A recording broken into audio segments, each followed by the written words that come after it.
주님, 오늘부터 빌립보서에 대해서 말씀을 나누고자 할 때에 우리 성령님께서 역사해 주셔서 은혜 가운데 더 풍성한 은혜를 받으며 누리며 살아가게 하옵소서.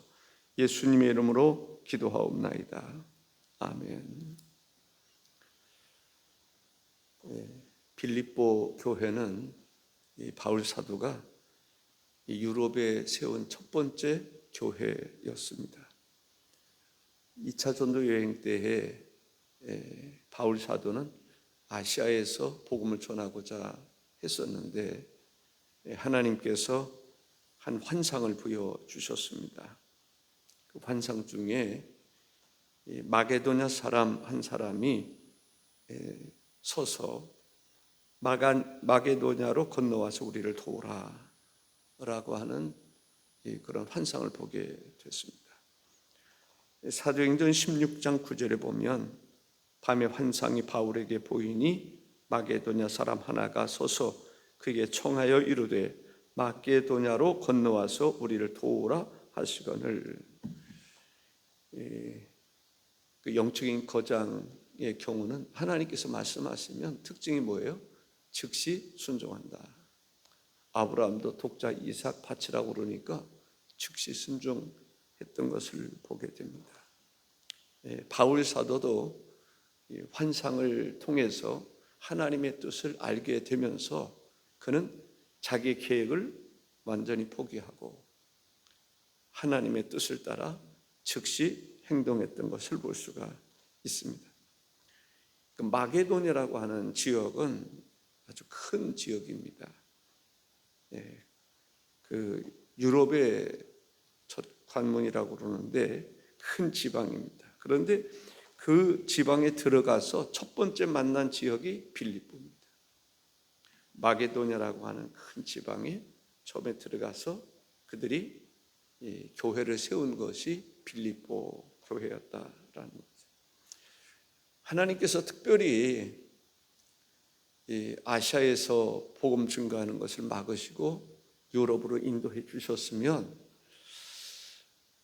좀 형통해야 되지 않겠어요? 한마디로 잘 돼야 되지 않겠어요? 근데 가서 어디로 가죠? 감옥에 갑니다. 우리가 생각할 때 하나님이 지시한 땅으로 가면 뭔가 짠하고 좋은 일들만 열렸으면 얼마나 좋겠어요. 그런데 하나님은 이 바울에게 있어서 이 감옥에 가게 하시는 것을 보게 됩니다. 가서 교회를 세우죠. 교회를 처음부터 개척한다라는 생각을 가졌는지 모르겠지만은 거기서 누구를 만나냐면 자주장사 루디아라고 하는 여인을 만나게 됩니다. 그 루디아가 자기 집에 초대해서 쉽지 않은 일이죠. 남자를 초대하는 것은 자기 집에 머무르게 하는 것은 그래도 괜찮은데 이 여자분이 그 시대에 바울을 영접했다. 결코 쉬운 일이 아닙니다. 그런데 거기서 교회가 세워지는 것을 볼 수가 있습니다. 그러니까 이 빌립보 교회는 루디아나 또 그 뒤에 보면은 이제 귀신 들린 사람이 고침을 받습니다. 뒤를 따라오면서 계속 바울이 누군지를 모르는 그 상황 속에서 빌립보 지방에 이르렀을 때 바울이 누군지 잘 모르잖아요. 그런데 이 귀신 들린 사람만 안단 말이죠. 사도행전 16장 17절에 보니까 그가 바울과 우리를 따라와 소리질러 이르되 이 사람들은 지극히 높은 하나님의 종으로서 구원의 길을 너희에게 전하는 자라. 지극히 높은 하나님의 종이다. 즉 전도를 누가 해요? 귀신 들린 사람이 전도하는 거예요. 그 사람들이 그 귀신이 원래 용한 귀신이었단 말이죠. 그래서 주인에게 많은 돈을 벌 수 있도록 해준 그러한 귀신이었습니다.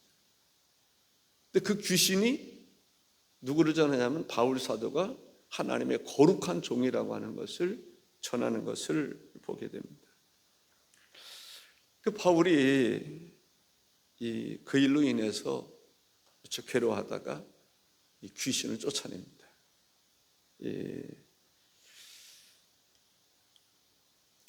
사도행전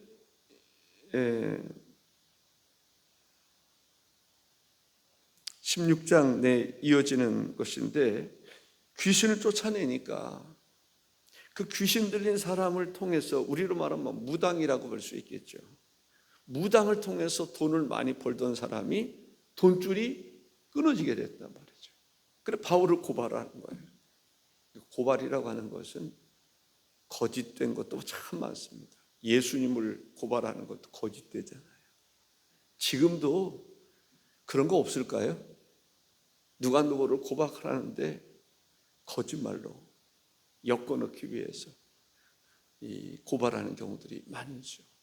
많이 있다고 저는 생각을 하는 사람입니다. 왜냐하면 예수님도 그렇게 했고 바울도 그러했고 지금도 그러하다라고 생각을 해요. 그래서 무죄로 풀려나는 사람들도 많잖아요. 어쨌든 이 바울 사도가 옥중 생활을 하게 되는데, 거기에서 간수가 또 예수를 믿게 되고, 그러면서 그 사람들로 인해서 뭐가 세워진다고요? 교회가 세워진다. 그러니까 옥에 갇힌 것이 참 불행한 것 같지만 오히려 교회를 세우는데 중요한 역할을 했던 것을 볼 수가 있습니다. 그러니까 하나님의 뜻은 우리가 다 분별하기가 어려워요. 왜? 사람의 생각과 또 하나님의 생각의 차이가 있어요. 그러니까 교회가 은혜롭게 부흥이 되는데 교회 한 문제가 또 생겼어요. 그 문제가 뭐예요? 교회가 하나가 안 되는 거예요. 왜? 유디아와 순도계가 참 나름대로 똑똑하고 유능하고 영향력 있는 사람인데 둘이 그냥 마음이 하나가 안 되니까 교회가 그 일로 인해서 근심하게 되고, 우리로 말하면 시험에 드는 것을 보게 됩니다. 그래요. 죽어야 하리. 내가 죽어야 주님이 살고, 내가 죽어야 교회가 살고, 내가 죽어야 가정이 살고. 아멘. 박시영 장로님 아멘 했어요? 그래요. 이제 그 빌립보에서의 총체적인 전체의 주제는 기쁨입니다. 기쁨. 근데 이 기쁨이라고 하는 것은 만사가 형통해서 기쁨이 아니라 힘들고 어려운 가운데서도 우리 그리스도인들은 뭐 해야 돼요? 기뻐해야 돼요. 바울이 옥중에 갇혀 있으면서도 바울이 기뻐하며 감사하며 찬양하며 기도하며. 아멘. 환경이 좋아야 기도 많이 할 것 같지만 오히려 환경이 좋으면 기도 안 하는 경우들이 많아요. 그게 하나님의 고민인 것 같아요. 기도를 하게 해야 되는데 환경이 좋으면 등 따뜻한 데서 그냥 눕기를 원한단 말이죠. 부르짖어 기도하지 않으려고 해요. 근데 환경이 안 좋으면 그 일로 인해서 하나님 앞에 나가 기도하는 것을 볼 수가 있습니다. 바울 사도가 자기를 소개를 해요.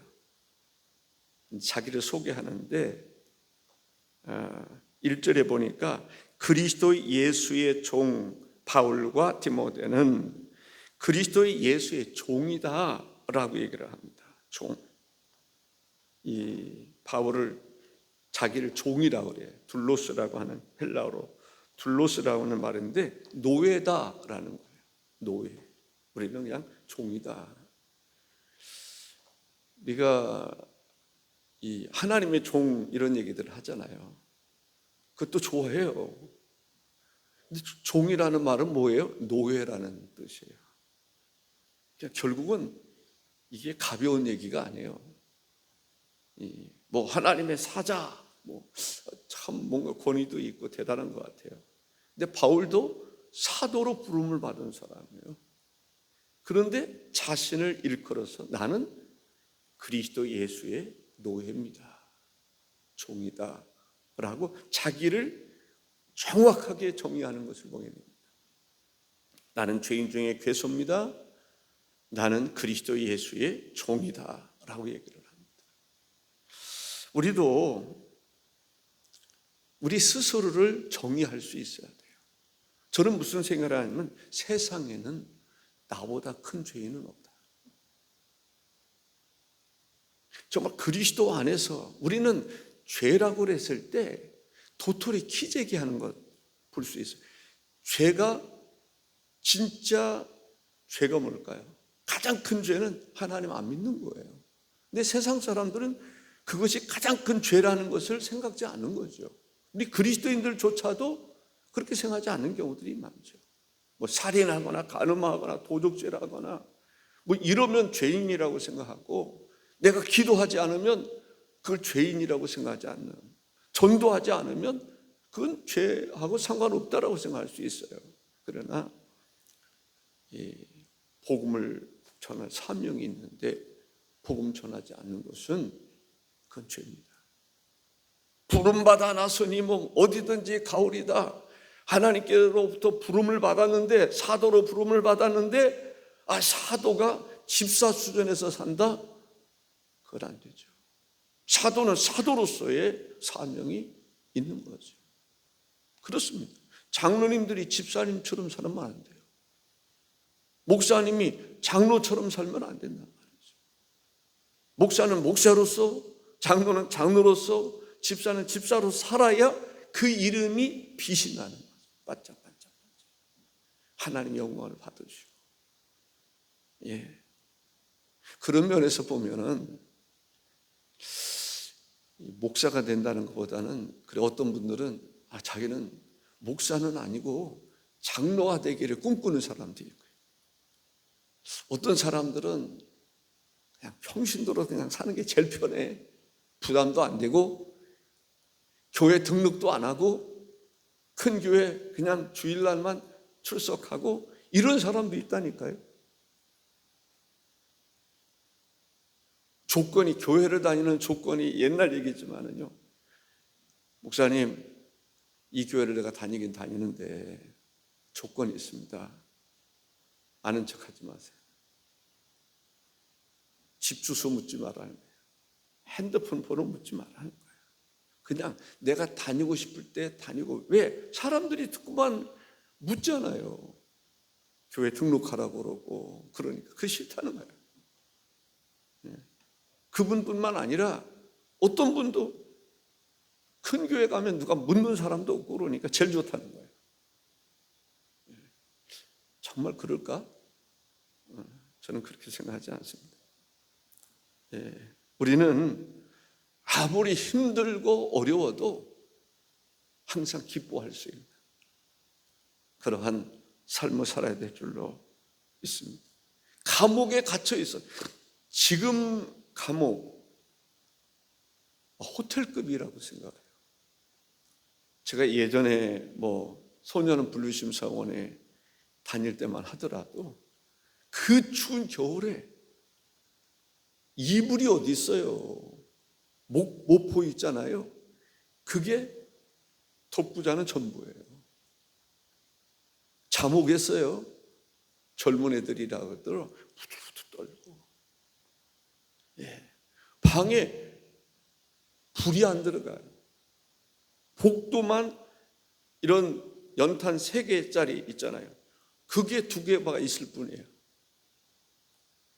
그래도 꼼짝 못하는 거예요. 이 죄라고 하는 것은, 죄를 지으면 저렇게 구속을 받을 수 있다라는 것을 볼 수 있습니다. 바울 시대에 감옥이라고 하는 것, 그거 제대로 된 감옥이겠어요? 인권을 보장해 주겠어요? 뭐 하겠어요?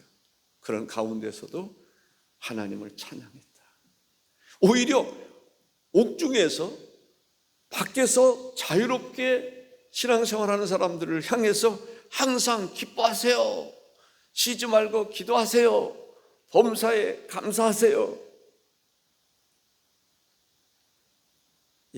자기 자신을 뭐라고 소개했느냐 하면, 나는 그리스도 예수의 종입니다. 노예입니다. 노예는 자유가 없어요. 주인에 의해서 모든 자기의 생명도 주인의 손에 달려 있는 거예요. 노예는 사고 팔 수 있는 게 노예예요. 자기를 팔 수도 있고, 누가 사가느냐에 따라서 요셉처럼 그래도 보디발의 집에서 그렇게 사는 사람이 있는가 하면 죽도록 고생하다가 매 얻어맞고, 노예는요 결혼을 해서 자녀를 낳아도 그 소유가 자기 소유가 아니에요. 자기 자식이지만, 난 자식이지만 누가 관리를 해요? 주인이 관리를 해요. 그런데 바울이 나는 그리스도 예수의 종이다. 그러니까 그리스도 예수의 종이니까 내 재산 내 겁니까? 주님의 것입니까? 주님의 것이라. 내 지갑, 내 시간, 내 재능, 주님께서 주인이 나무 목수일을 하니까 재능이 있으니까 그거 어디 뭐를 공사를 해? 그럼 뭐 할 수밖에 없는 거예요. 뭐 글 쓰는 것을 잘하는 사람 너 뭐 글을 쓰라고 그러면 그럴 수밖에 없는 거예요. 자기 의사에 의해서 움직이지 않고 주인에 의해서 움직인다. 나는 예수 그리스도의 종으로서, 예수 그리스도의 노예로서 나는 주님이 원하는 대로. 대단한 고백이죠. 자기를 그렇게 고백한다는 게 참 그렇습니다. 예. 우리를 일컬어서 뭐라 하냐면 주님께서 핏값으로 사신 그러한 존재라고 얘기를 합니다. 그리스도인들은 주님께서 핏값으로 사셨다는 거예요.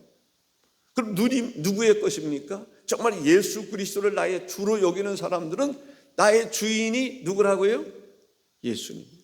예수님이 핏값으로 사셨기 때문에 그걸 거부하는 사람은 물론 상관없겠죠. 그러나 그들에게는 하나님의 나라도 구원도 없는 거죠. 구원받은 하나님의 백성들에게 있어서는 예수 그리스도의 종, 예수 그리스도의 노예라고 하는, 그럼에도 불구하고 주님이 나를 위해서 죽으셨고 내가 주를 위해서 죽을 수 있는, 살 수 있는 그 자체를 기쁘게 여기는 것이 사실은 그리스도인들이다라고 볼 수가 있습니다. 그리스도인들은 어떤 정신으로 살아야 되느냐? 둘러서 종의 정신, 섬김의 정신으로 살아가야 되겠다라는 거죠. 그리스도를 닮아가는. 그런데 그 종, 섬김의 모범을 보여주신 분이 누구예요? 예수님입니다.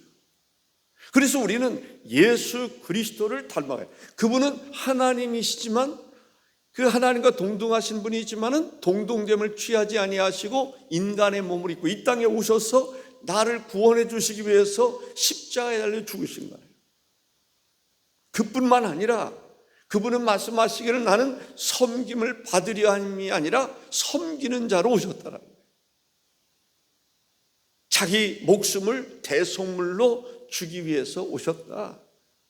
세상 죄를 지고 하는 하나님의 어린 양이다. 예수님은 우리의 죄를 대속해 주시기 위해서 희생양이 되셨던 그 양처럼 우리를 위해서 죽기 위해서 오셨다. 죽기까지 제자들의 발을 씻겨주는 그 정신, 그것이 바로 우리들의 정신이어야 된다라고 하는 것을 알 수가 있습니다. 1절 이 중간에서부터는 예수 안에서 빌립보에 사는 모든 성도와 또한 감독들과 집사들에게 편지하노니라고 말합니다. 여기 직분자들이 나와요. 감독, 또 집사, 성도라고 하는 직분이 나오는 것을 보게 됩니다. 그렇습니다. 감독이 되든지 집사가 되든지 성도가 되든지, 사실 제 자신이 늘 부끄러운 것은 그래요. 목사가 목사로서 살아야 되는데 그렇게 못 사는 모습을 보니까 내가 너무 하나님께 죄송한 거예요. 목사가 목사로서 정말 살아야 목사의 빛이 날 텐데 그렇지 못한 내 모습을 보니까 정말 부끄럽고 죄송해요. 그러면서도 여러분들에게 설교할 때 장로들은 장로로서의 삶을 살아라, 권사는 권사로서의 삶을 살아라 이렇게 외치고 때로는 책망도 하고 그런 모습이 어떻게 보면 모순된 거죠. 잘못된 거죠. 그럼에도 불구하고 나는 하나님의 종으로서 말씀을 선포한다는 그런 마음으로 선포하는 거예요. 그 말은 무슨 말이냐면 장로나 집사를 질책하는 동시에 목사인 나도 그 설교를 들어야 되고 책망을 받아야 된다는 거죠. 우리의 직분이 귀한 줄 알고 직분이 빛이 날 수 있도록 그 직에 합당한 삶을 살아갈 수 있기를 주의 이름으로 축복합니다. 또 이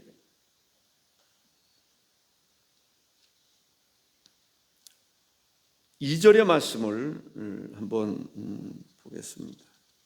2절에 보면 하나님 우리 아버지와 또 1절에 보아도 1절 먼저 또 말씀드리면 예수 안에서라는 말이 나와요. 예수 안에서라는 말.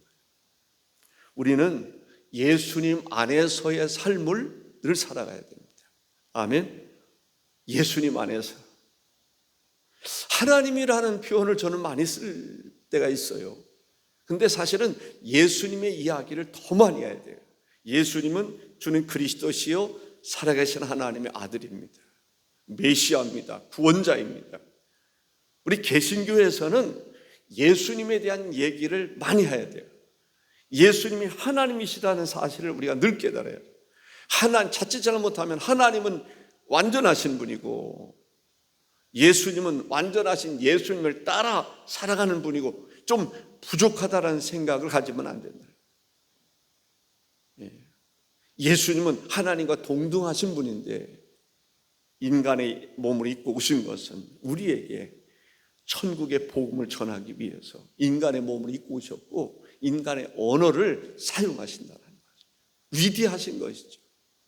그러니까 예수님 안에 바울이 예수님을 발견하고 예수님 안에 나는 예수님 안에 살아가는 존재입니다 라는 이야기를 하고 있습니다.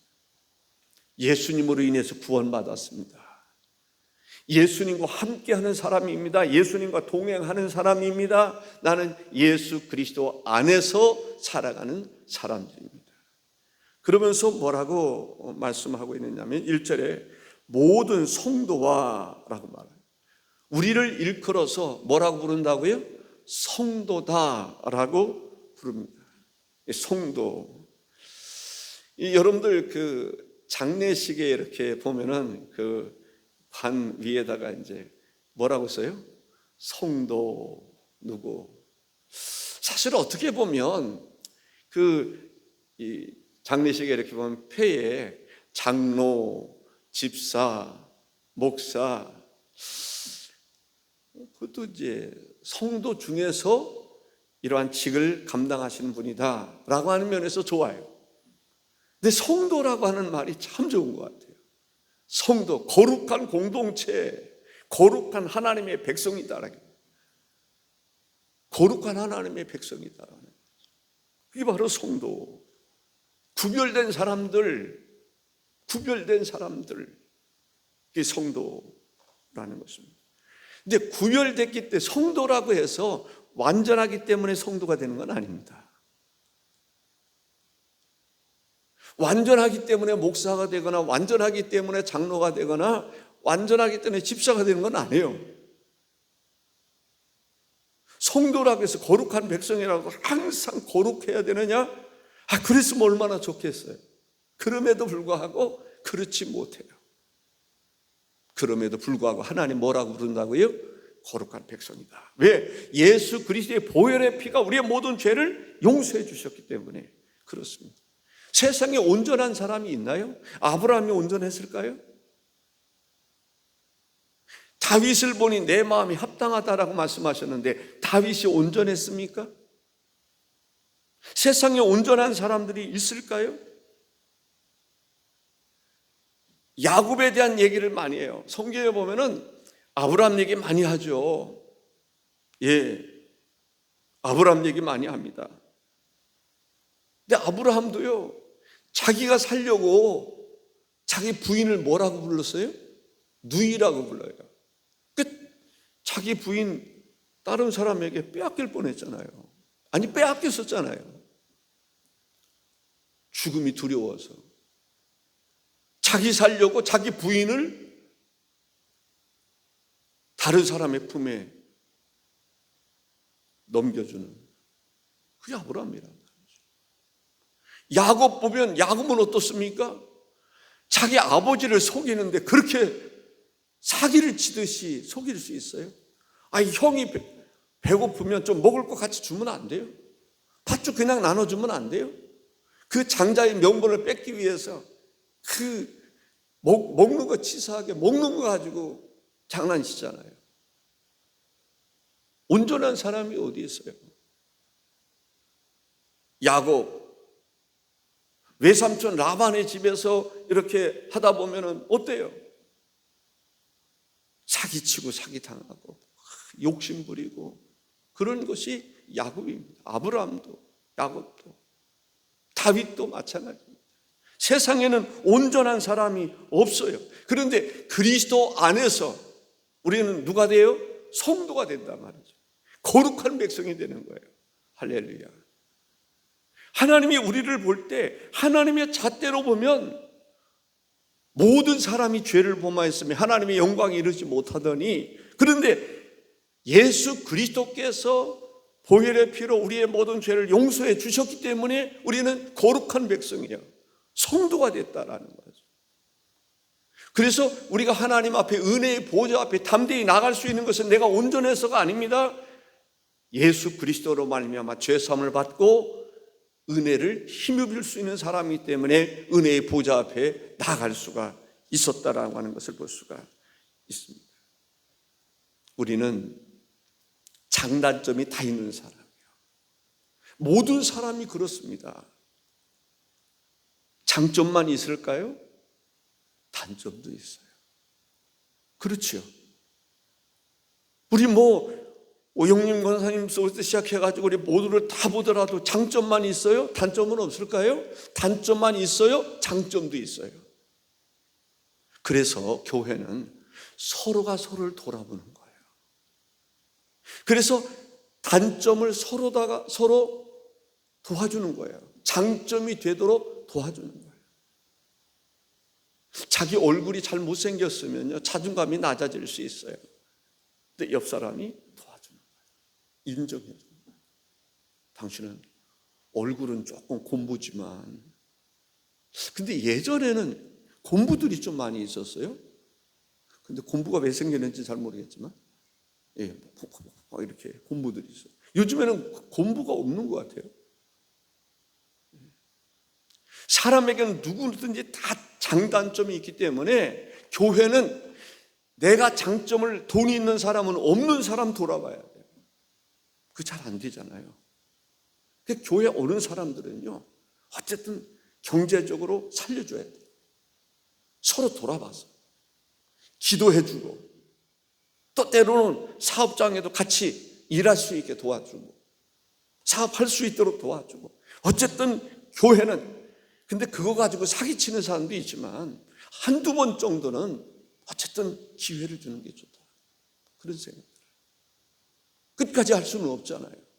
그렇지 못한다 할지라도 교회가 어쨌든 재능이 됐든지, 저는 어제 그 헬스를 하면서 거기서 만난 분이 계세요.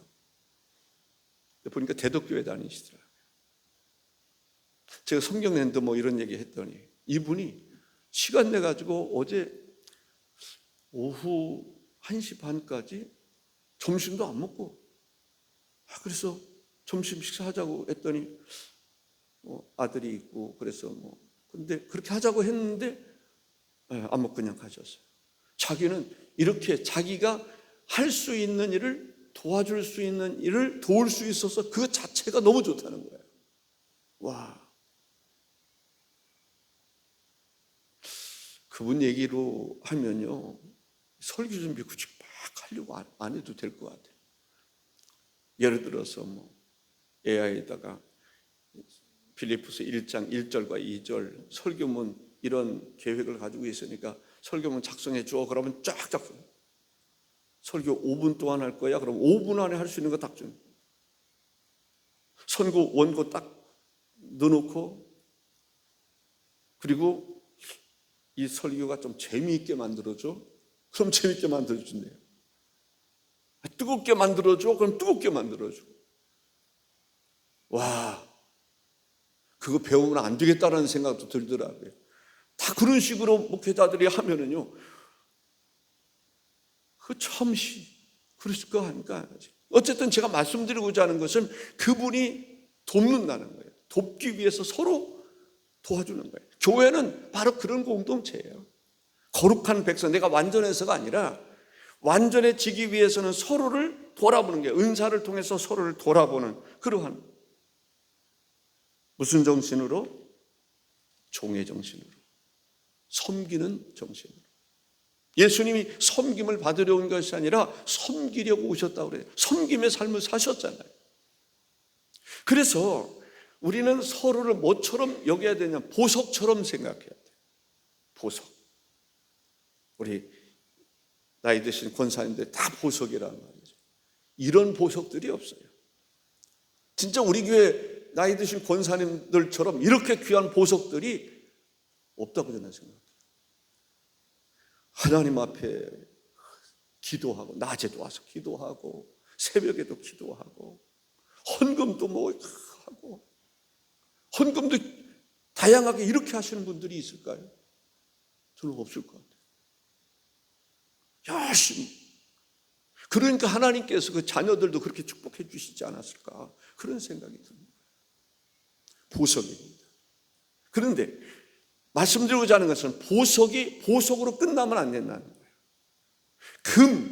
보석입니다. 근데 금만 있으면 안 돼요. 다이아몬드 보석이에요. 다이아몬드만 있으면 되겠어요?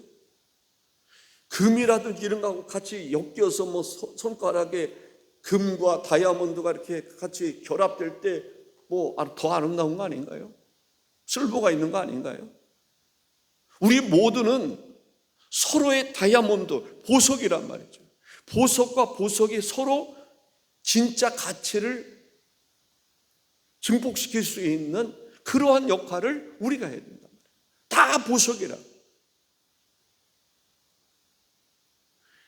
아무것도 아닌 것 같지만은 다 보석입니다. 그런 얘기가 있어요.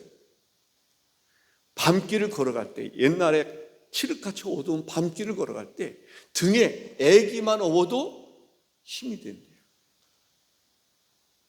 저는 정말 뭐 능력이 있든지 없든지 이 교회 성전에 사람들과 꽉 차면요, 그게 큰 힘이 될 것 같아요. 그 사람이 헌금을 하든지 봉사를 하든지 안 하든지 간에 주일마다 막 자리가 여기까지 막 차고 넘치면요, 그게 다 보석이란 말이에요. 바울 사도는 자신이 전도한 사람을 뭐라고 불렀어요? 나의 면류관이라고 했어요.